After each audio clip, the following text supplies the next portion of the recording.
Welcome back, guys. In this video I'm going to show you how to find and install app called Accredo. So first thing first, open App Store. Just click on that blue icon right here on your home screen. Then make sure that you log in on your Apple ID account. Then click on the search button right here. And in the search bar, type in Accredo and go search right here.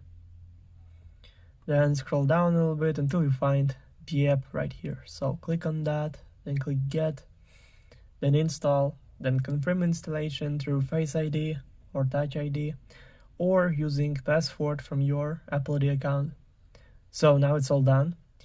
The app is 51.2 megabytes. Also, all links will be in the description of this video. Hope you guys enjoy. Thank you for watching. Please like and subscribe for more. Bye.